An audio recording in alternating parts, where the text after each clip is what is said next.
absolutely devastating.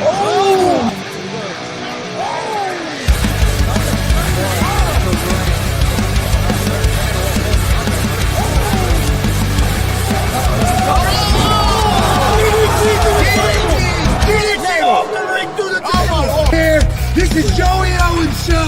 They've been trying to get me on this podcast forever, and this is the worst damn podcast I've ever been on. So you all can kiss my ass while I win this match.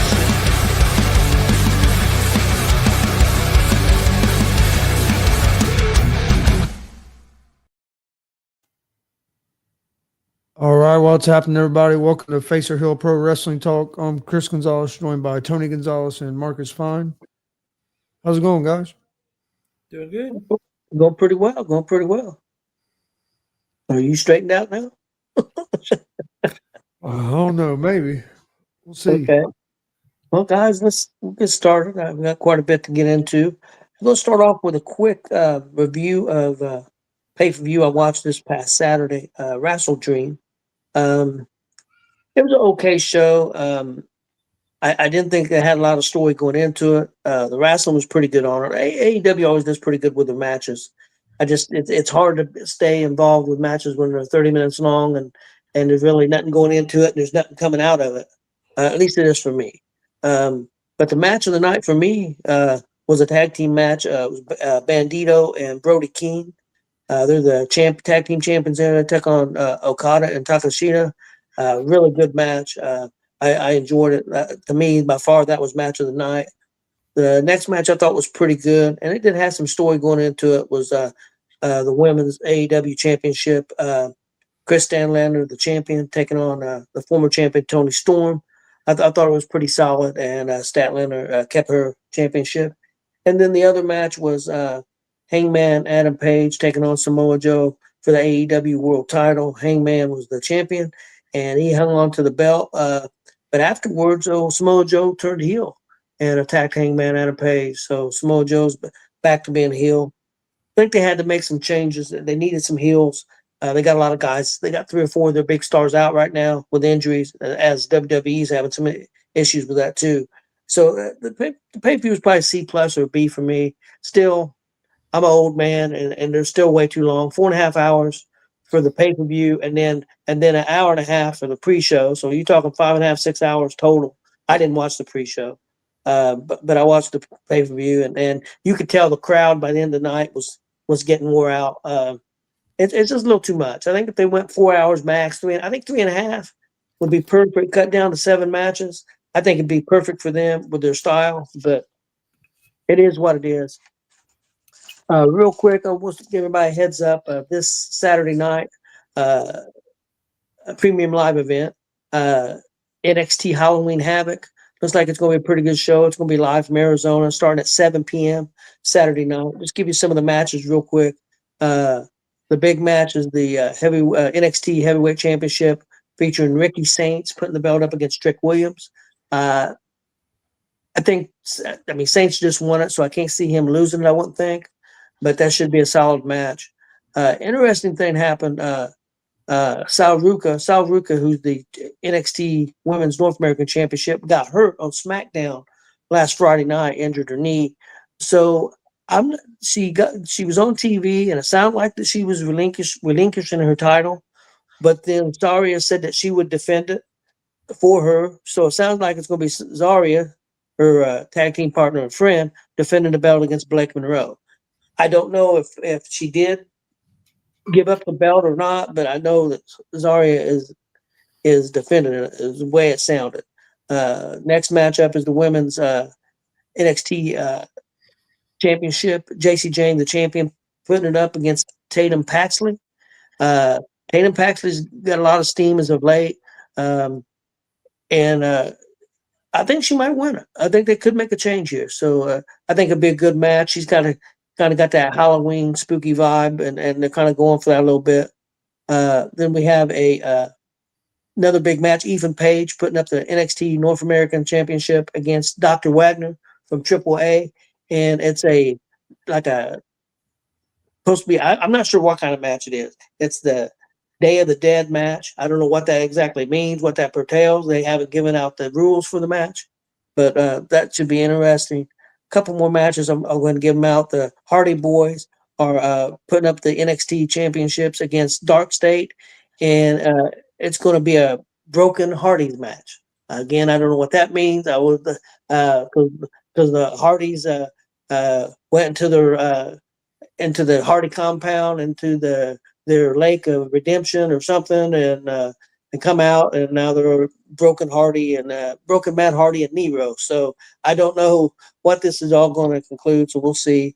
And then also a match that got named that got put out this Tuesday that I'm interested in. Marks, I think you might like this.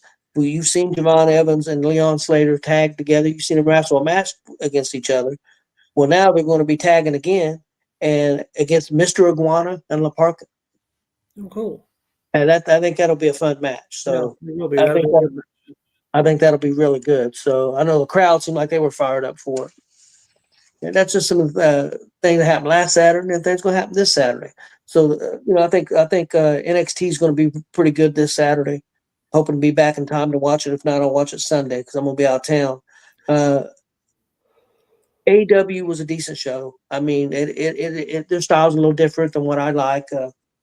Pretty good wrestling, but I would like a little more story. And then we will be talking about that main event a little bit here in a little bit. But that was something. But let's start off with SmackDown, and we had a big return.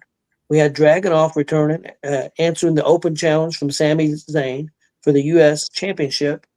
Excellent match. And Dragunov is the new U.S. champion. They caught a lot of people by surprise. A really good match. I really enjoyed it. Marcus, your thoughts on that match? Well, I thought it was good. It's good to see Dragunov get a push for once. Yeah. I thought it was pretty good. Now I do have to make a observation that he uses his head way too much.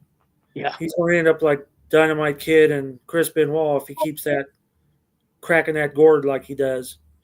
That's really the only plate I had. I mean, it had a lot of 2 counts. Sammy was right with him. The Alua kick in the midair was really good.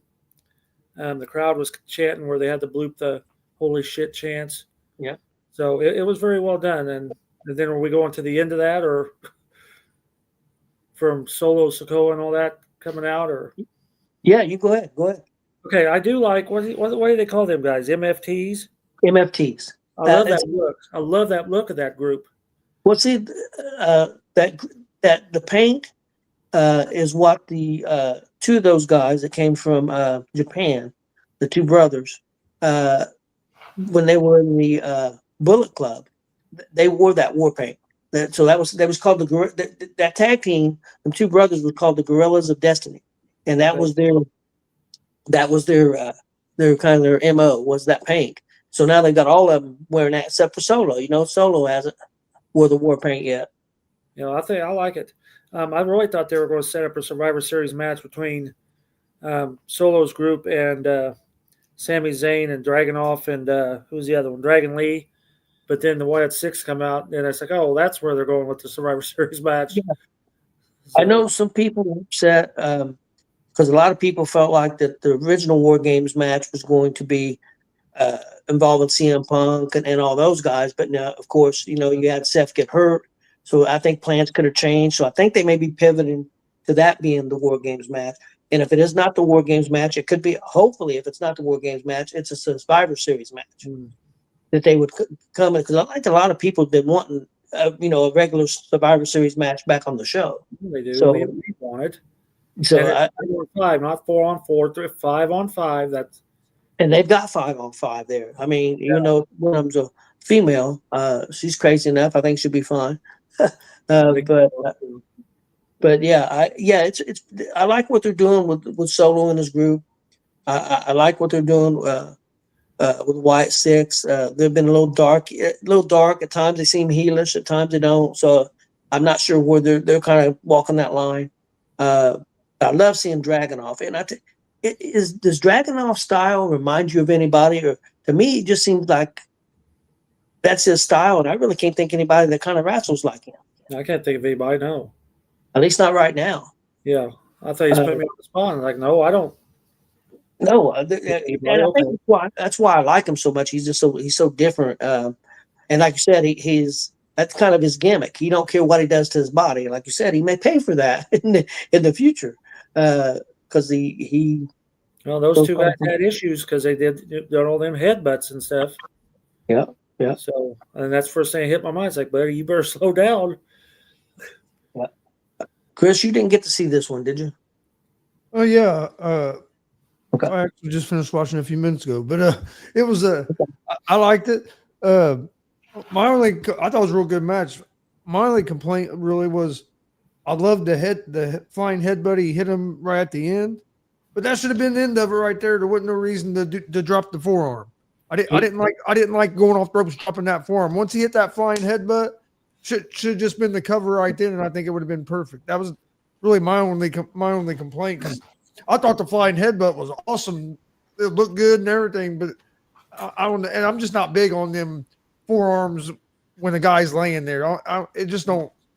That's his main thing. It just don't look I right. don't remember what they call it. The Moscow Mule or the Moscow something is what they call it, and that's what he's always done. But I agree with you. I don't think he needed it. No, I think you could have made the cover right after that flying headbutt, and it'd been perfect. Yeah, it was a hell of a match. I really enjoyed it.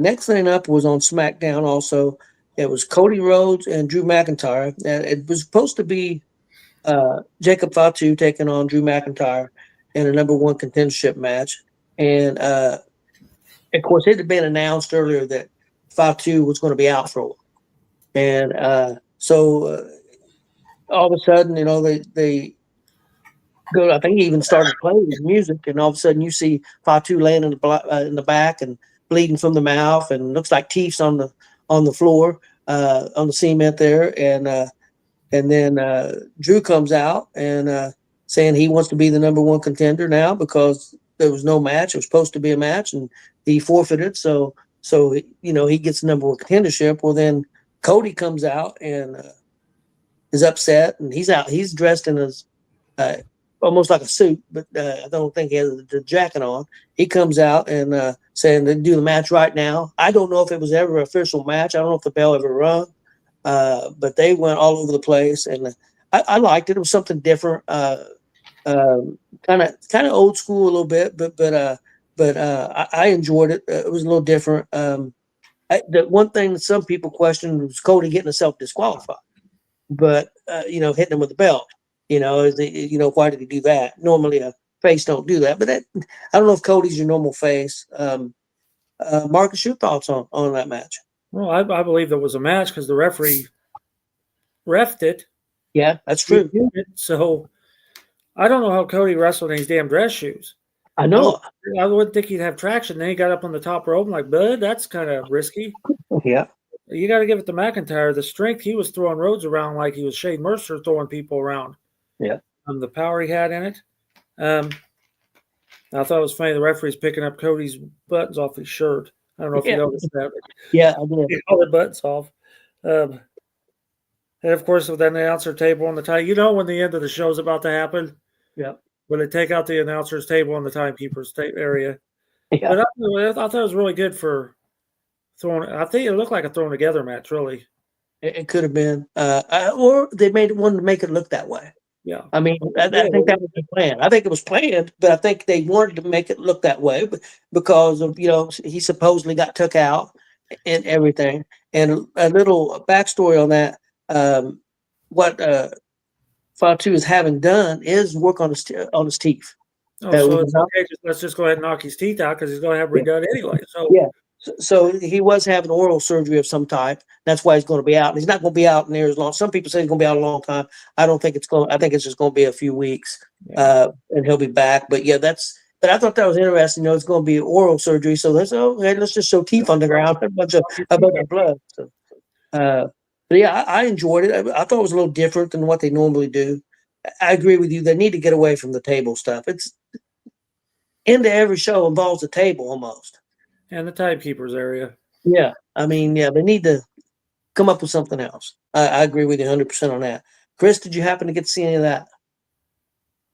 Yeah, I enjoyed it. I really liked the aggressiveness of Cody Rhodes from the very beginning when he came out till when that match started. Like you said, they were everywhere, which was kind of to me kind of funny that he got disqualified for hitting him with the belt. It was like, hell, you could have disqualified either one of them a lot earlier than that in that match from all over the building and everywhere they were out. They could have been counted out or disqualified a long time before getting hit with the title.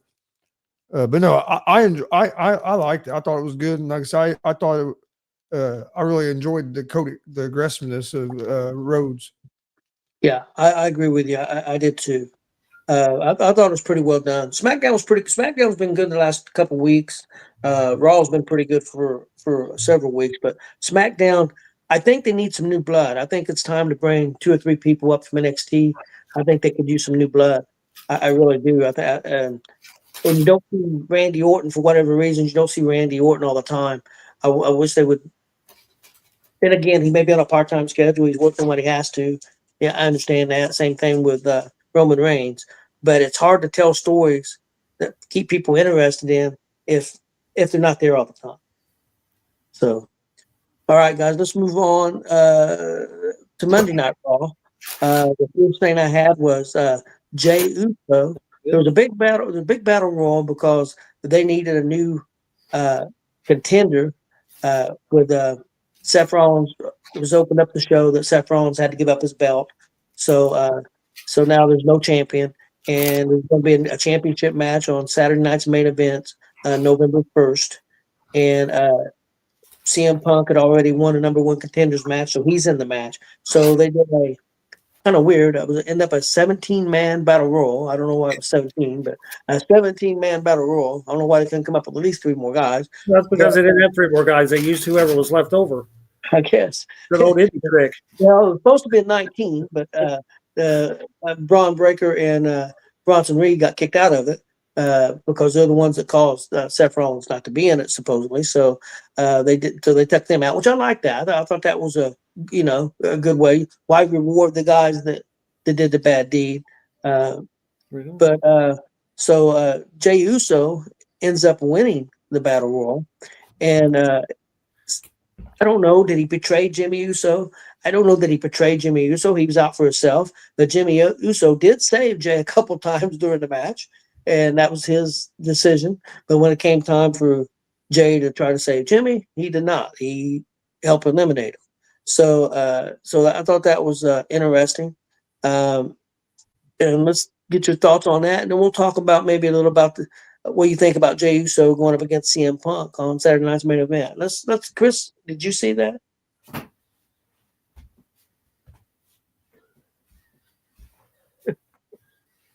Sorry, I had to unmute myself. No, I haven't seen that one yet. Okay, well, let's ask you real quick then. What's your thoughts on Jey Uso? There's been a lot of people upset that Jey Uso won that battle royal online, and a lot of people thought that Braun Breaker should have won it. That Braun Breaker should have been in it, and Braun Breaker should have won it, and he should be the champion. That's the direction they should have went. And I can see people thinking that, and I'm not saying that I disagree completely, but I think they had a plan, and we don't know what that original plan was. And I think the plan is to definitely get Braun the championship. But some people said they'd like to see him have a championship. We don't want him to win on Saturday night's main event. We want him to win it at Survivor Series or the Royal Rumble or WrestleMania, a bigger stage than Saturday night's main event. So, Chris, your thoughts on Jey Uso going against CM Punk? I'm fine with Jey Uso. I think I think it'd have been too soon to put Breaker, and not that Breaker's not ready, but you had a plan, and then Rollins gets hurt, so you had to switch that plan, and you had Breaker turn on him, and now you need to go with that. You need to go somewhere with that, to me, before you just put a title on Breaker. So I don't have a problem with the Uso, but yeah, in my opinion, I think it would have been a little too soon on Breaker because of this. You're just now starting that storyline. Where's that going to go? And then do it like you said at a PLE instead of maybe a Saturday night main event. But yeah, I don't have no problem with it being Uso and Punk. I don't either. I understand what people are saying. I mean, they could easily done that. They could easily had Breaker get that title, and they could run rough shot over everybody. That would work. I don't think that it wouldn't work. I'm interested to see what they're going to do. Marcus, your thoughts on the Battle Royal and who won it, and the Saturday night's main event with Jey Uso and CM Punk. Okay, well, the thing about Jay screwing Jimmy, I seen that same thing in Kokomo Saturday or Sharpsville. Okay. Bob betrayed Cody before Monday Night Raw. So it's not family. It's a battle royal. Yep. If Jimmy wanted to help him, that's fine. But the rules of a battle royal is every man for himself. They're going to get a title shot. Jay did what Jay had to do. And if it meant sacrificing Jimmy, Bob won a title. Who's the last man he threw out? Cody Lee. You have to do what you have to do. It doesn't matter if you're related to him or not. Yeah. So, and I think to see Jey Uso and CM Punk should be good. I mean, really. Oh, I think. So what else do I got wrote down here? And even if so let's say he didn't eliminate Jimmy. It was going to boil down to the two of them facing each other in the Battle Royal anyway. Yep. So, yeah. And the thing about that is before the Battle Royal, I watched the whole show, of course. Jimmy told Jay, hey, it's every man for himself, and I'm going out there to win this thing. Jimmy said that to Jay. So, it ain't Jay's fault Jimmy couldn't stick with that he helped his brother. I mean, that was Jimmy's decision. There's a story there going on with Jimmy and Jay. I don't know where it's going to go. I seen a guy predict today that he thinks the person that's going to turn is not going to be Jay because he sells too much merchandise, and the guy that's going to end up turning is going to be Jimmy. So I don't know. I don't know where they're going, but we'll see. Mark, do you have anything else on that? I do not. Okay, let's move on. Next thing up I have was AJ Styles and Dragon Lee winning the World Tag Team Championship. I liked this match. I thought it was. I got to see the whole match, probably 15, 16, 17 minutes long.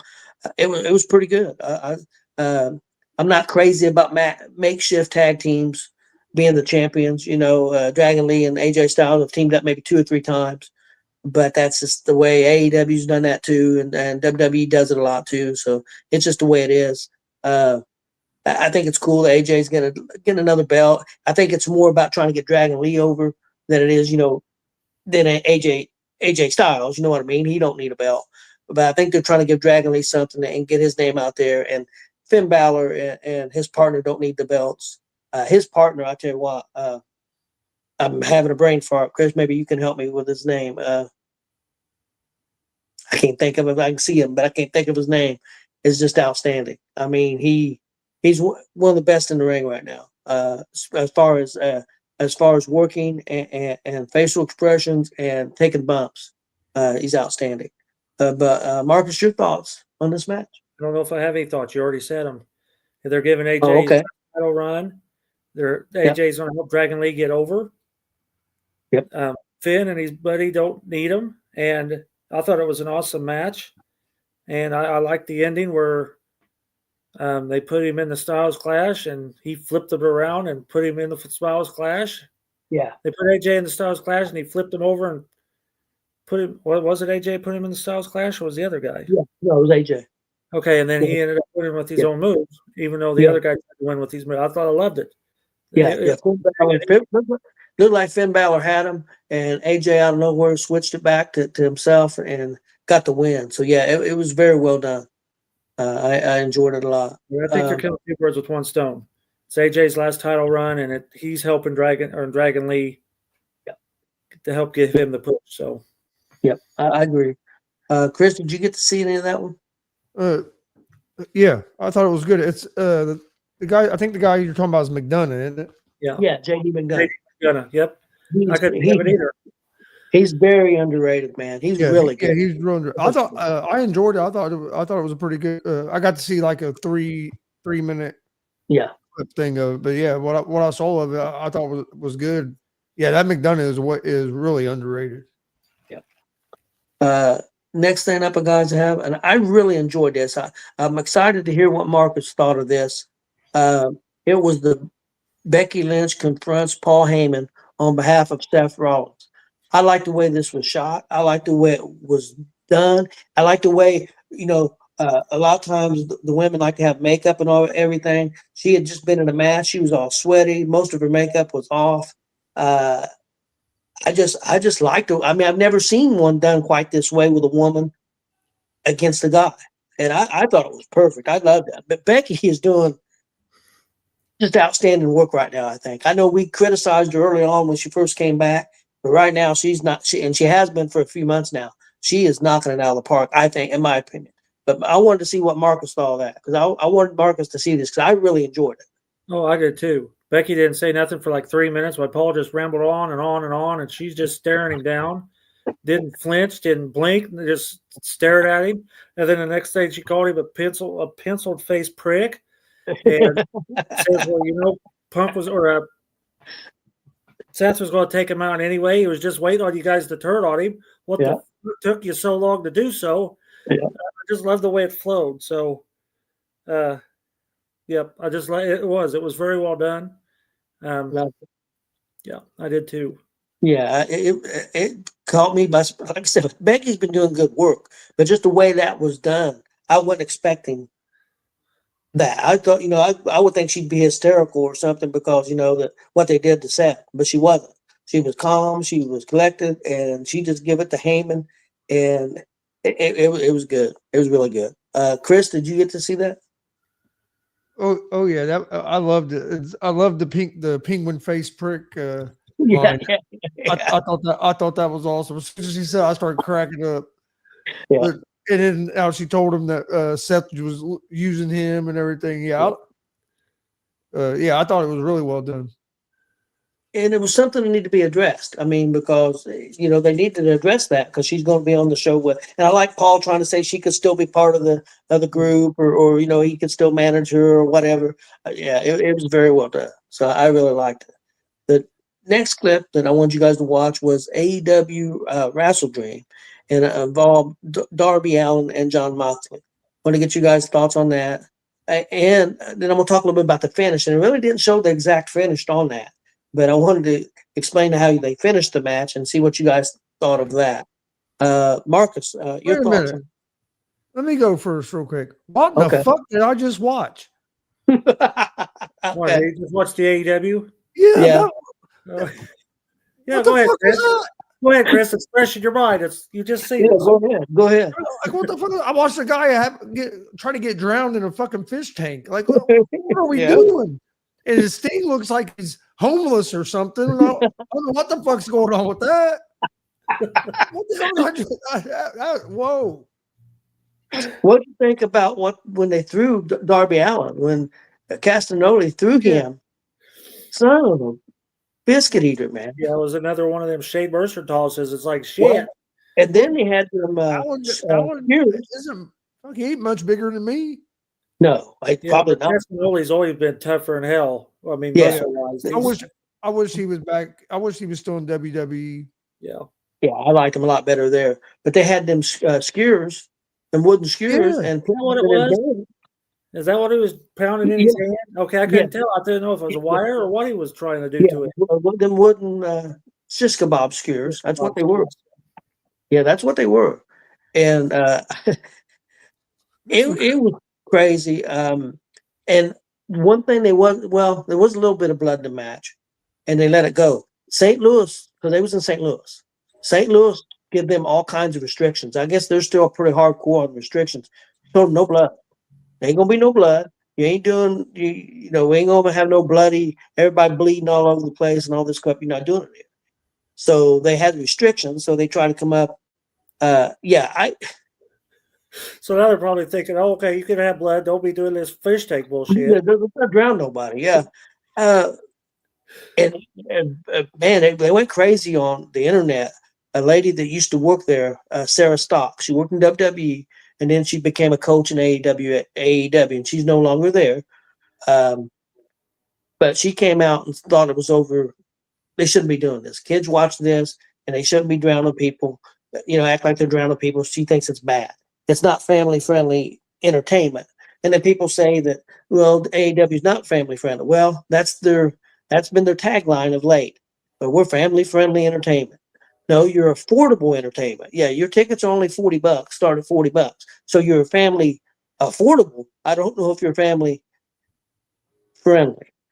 But and then also, let's get Marcus's thoughts on the match. On what you got to see. Okay, well, I'd already seen that clip because Okay. after we had the show on Saturday, we go to IHOP, and I was sitting there with Johnny Swade and Malicious, and they were watching it, and they slid the phone over to me. I already knew Sting looked like he just walked out of the back alley sleeping under a ditch or something.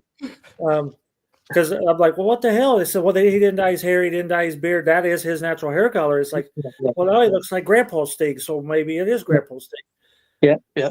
First day it came to bye-bye, that you guys will laugh because you was there. As soon as Castagnoli tossed him, I was waiting on an old woman to come out and tell everybody to get the hell out of the arena. Yeah. That's what happened with Shane Mercer. So, Yeah. well, now an old woman's going to show up. But I don't know.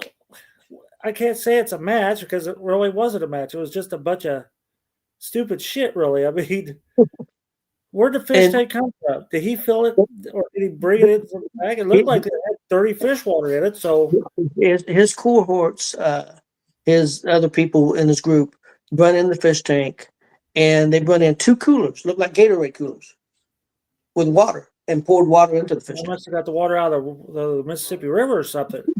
That shit looked like it'd been old dirty fish water. There were some people who thought that what they were going to do wasn't going to try to drown him. They thought they was going to put piranha in there and stick his head in there with piranhas. So don't say that'll happen. Give it time. Or electric We'll eel. have the badger, have a badger match. You're going to fight 5 live badger, Rita. I mean, I wasn't offended by it. I mean, I know my head. It's like, this is stupid. yeah, it's just a little bit too far over the line for my taste. I mean, that's me, But the thing that offended me more than anything, and you guys really didn't get to see it, was the finish. The finish of the match, after all that, he after Sting hit him with the bat and stuff, and he gave Darby Allin the bat. Darby Allin used the bat on him, hit him a couple times, then did the Stinger Splash on him. Darby Allin, who weighs 120 pounds, does Stinger Splash, and it's really going to hurt him. But anyway, he goes down and he does this coffin drop off the top rope. And after he does that, he puts on the Scorpion Deathlock, one of the worst looking Scorpion Deathlocks I've ever seen. I mean, it was horrible. Barely had it on him. And John Moxley immediately taps out. Oh, bullshit. 5-10 seconds. I mean, I don't think it was 5 seconds. Immediately taps out. He's in that. So everything that John Moxley has been through, and all the stupid shit with tacks and barbed wire and Yes. stun guns and all that, Yeah. he taps out to a piss poor sharpshooter. If you're going to end it with the sharpshooter, Moxley has to pass out. Well, he should have it in. He should have. Well, I he's mean, got to. He should not. He should not. He should have it in. He should have it in deep and should have it in for 30 or 40 seconds. Yeah. And then tap out. You don't. And people say, "Well, no, he's a chicken shit heel. He can't win without help." And so that's why he tapped out so quick, because he knew his help was gone. Bullshit. Oh, bullshit. That looked horrible. That's what offended me, was the finish. I hated that finish. I mean, like you said, all that stuff you did, and then you have him tap out that quick. I didn't like the finish at all. The other stuff really didn't offend me. A lot of people love the way Sting looks. They think Sting looks better now than he did before. Yeah, I just think he looks like old Sting now. No, don't get me wrong. That clip of watching, none of that offended me. It's just, it didn't make no fucking sense. Like, it didn't offend me. Like, Yeah. I mean, yeah, if they want to drown each other, drown each other. I don't give a fuck. I mean, Yeah, you got the right to do what you want. You ain't gonna offend me. Like, One thing they did do, Marcus, and I just remember this. They had Lou Thesz's wife there, and before the first match, they introduced her to the crowd. They didn't bring her in the ring or anything because she's probably pretty old. But they didn't want to try He's probably pretty old. Yeah, they did say that he was about 20 years older than she was when they got together. Okay, So well, that makes a little more sense then. 15, 20 years younger than when they got together. But they did introduce her, and the crowd gave her a pretty good ovation and stuff. And I wonder what she thought of that match. Hopefully, she didn't stay around and see that bullshit. Well, But, now you watch what's going to happen is Darby Allin is going to have to relinquish the belt because he caused some swamp disease because his head was in swamp water. no, that was the other thing. Off of him. It wasn't the championship match. That was just the I Quit match, and it headlined the show. Oh, I thought And- he won the title. No, the title was before that. Hangman Adam Page and Samoa Joe. Well, Moxley don't have the title anymore, or he didn't? No, Moxley had lost it to Hangman a few months ago. I'm so far out of see, I don't watch AEW to even know, but I know what that clip was the first thing I've watched of AEW in months. Yeah, that didn't bother me. And if they would have finished it up strong, it would have been okay. But it was just a weak finish, at least for me. I thought it was very When weak. AEW first started, I watched it all the time for Yep. about the first year. I watched probably about close to a year. I watched it all the time, and then it just started to go in the other direction, and it didn't keep my attention no more. Okay, guys, just a couple little things here, real quick, and then we'll get out of here. We kind of already covered it a little bit with the Jay and Jimmy Uso and the Roman story. What direction do you guys think they should go with Jay, Jimmy, and Roman? Do you think they three should get back together? Do you think Jay should turn, Jimmy should turn? What do you think would be the best thing for WWE to do with them? Chris? I think you either have to put the three back together or have Jay turn. I just don't think Jimmy's hot enough, or if you have him turn, the fans are going to get behind it enough. Yeah. I mean, is my big thing. I think if you turn Jay, because he has the fans behind him so much, you're going to get a big reaction if he turns. Yeah. I just don't know if you're going to get that kind of reaction if Jimmy does. And if you put them all three back together, I think you'll get a big reaction as well. So I think one of them two, but I don't think turning Jimmy would be the right thing to do. Yeah, I mean, because I think the fans will, if Jay turns and they quit doing all that stuff, and he really turns and goes hardcore turns, he can help make Jimmy. That could really help Jimmy. So I think, I agree with you. I don't know if they want to give up the merchandise sales because he's still one of the top sellers. But I think that's the direction to go. And he probably don't want to give up the merchandise sales. his royalty check. Probably not either. Marcus, what do you think? Nobody gives a shit if Jimmy turns. No. He's been gone forever. Now he comes back. Well, whoop-de-doo. So he turns. Okay, now you just got this strong old brother nobody gives a shit about. Yeah. So I don't think that's the right idea. I think Jay is the right idea to fight against Roman. Yep. And to turn sides where Roman is now the face and Jimmy's the heel, or Jay's the heel. Yeah. Because they've got a long story, back for 3 or 4 years. So that would be that could be a WrestleMania match possible. So next thing, what do you think they should do with Braun Breaker, Bronson Reed, and Paul Heyman? And some people said they're going to add somebody. Is there anybody out there, do you think that you can think of that they should add? Chris?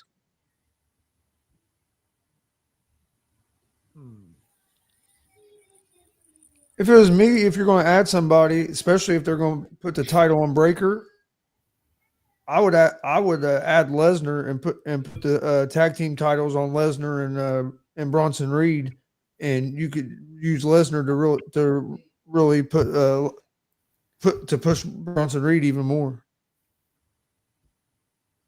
Yeah. If you keep Heyman with them, you got a mouthpiece because we all know Lesnar don't talk a whole lot. So I tell you who I think that they should add.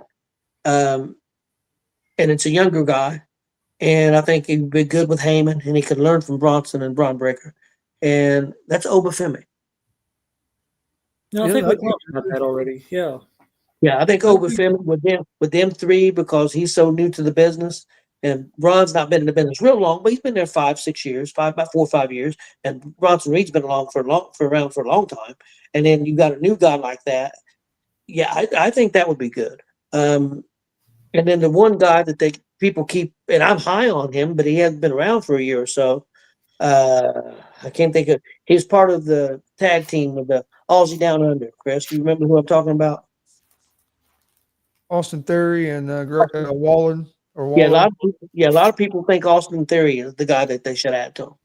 So I don't know. Marcus, what about you? Throw a swerve ball in there and turn Otis heel. Put them with him. That'd be interesting. And then you have Otis and Bronson, which look a lot alike if you think about it. That'd be a hell of a tag team. And then you got Obafemi and Breaker, and then you got a new version of the Four Horsemen. I'm still waiting on that type of scenario because then you got Paul Heyman, who's the J.J. Dill. I mean, yeah, that'd be interesting. That'd be an interesting group. Yeah, I'd like that. I don't see Brock going. I think he'll think it's below him, and it kind of is if you think about it. Yeah. Okay, just a couple of little things real quick. WWE, there's been a lot of speculation, rumors earlier in the week or the weekend and earlier in the week. People were saying ESPN was upset with WrestlePalooza, upset with the how many people had been buying it, switching over, and they were losing money on WWE on the deal. But then it came out today. Yesterday ESPN made a statement. They were very happy with the way things were going and everything. And then another guy, analyst, came out and said that the sales have been very good. So the guy that said that things were very bad was Meltzer. So I don't know where Meltzer was getting his information. Of course, Meltzer hates WWE. So, but that was the guy. But the other news that's interesting, and this is a fact, Warner Brothers is shopping their WBD, all the stuff where AEW is part of. They are shopping that. It's for sale, and they say Netflix is interested. What would happen if Netflix buys Warner Brothers, which owns or the one that's paying for AEW and all this other program and all this sports stuff? That would be interesting. That would be very interesting. I know Baron Corbin, formerly Baron Corbin, was on. He said that he thinks they will buy it. And he thinks that they will want both programs, will want WWE and them programs both be on. But WWE may have a clause in their contract that they can't. They may have a no. They're not going to be on there with us. Yeah, you never know what's in them contracts. It's a bad idea. Yeah, so I don't have another WCW being bought out by Vance. Yeah. I'm afraid if you get that to happen, then we're going to go through that shit all again. Yeah, don't get me wrong. AEW won't never go away because what's the name's a billionaire. Even if he has to put it on YouTube, he don't care if he loses money. He just wants to make matches. to kind of be honest with you. Ted Turner didn't care either. So are we seeing a repeat here? We could. He didn't care how his money went out the door. That was obvious. No, he did. That's but yeah, there's just a couple of things there. I think it's interesting. We'll see what happens. I don't know. With WWE and ESPN, they wouldn't just WWE. They've got all this other programming. It's just the apps are getting out of hand. Everybody loved getting all these apps, but now they're not cheaper than cable. It's not going to be cheaper than cable anymore. Now, a lot of people may switch back to cable because it's not going to be cheaper. Because just for sports, if you want to watch the NBA are on 5 different platforms. They're on ESPN. They're on NBC. They're on Peacock, Prime. 4 or 5 different networks. If you want to watch all the NBA games, or you're going to have to buy the NBA ticket, which is probably who knows how much a year. So, but yeah, it's not cheap anymore. That's for sure. Well, guys, that's pretty much all I have. You guys got anything? I don't believe so. Oh, my match. Yes. Oh, match for next week. Paperback over here. You ready? Yep. Right. WrestleMania 13, Stone Cold Steve Austin, Bret the Hitman Hart. That's a good one. No DQ, no DQ submission. I tell you what's interesting about that. When we was at the Royal Rumble and me and my grandson went to the bathroom, met a guy and his son. No, it wasn't then. It was after the show. Met him and his son, and that guy had been. He was at WrestleMania 13 and got to see that. So I thought that was pretty cool. That would have been cool to see. No DQ and what was the other? No count out, I think. Yeah, I think it's no DQ, no count out or something like that. It's WrestleMania 13. Okay. And if you feel like it, that's where it starts out with Rocky Maivia taking on the Sultan. I think that was that show. Yeah, that's interesting. Who was the Salt? Rikishi. Yeah, I'm And gonna then ask Rocky Chris. Johnson showed up. His dad, yeah, I think that's the beginning of that pay-per-view. Yeah, I think you're right. Well, no, there- that's two of my favorite guys, in Stone Cold and Bret Hart. Well, especially when I was younger. But yeah, should be a good one to go back and watch. Yeah, I've Oh, been yeah. on Cena, but it is a good one. great storytelling and a double turn. Yep, Oh. How often did we see double turns? So yeah, that'd be a good one. We'll go over that next week, and we'll have a bunch of other stuff to go over. So hope everybody will join us. We appreciate everybody watching. Everybody have a good weekend. Yep, and we'll see you guys next Thursday.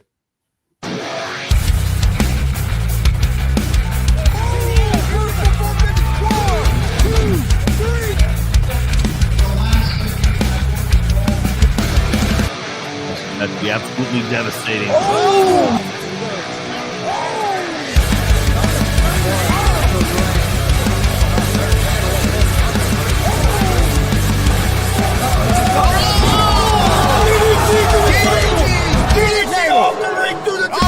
Here, this is Joey Owens Show.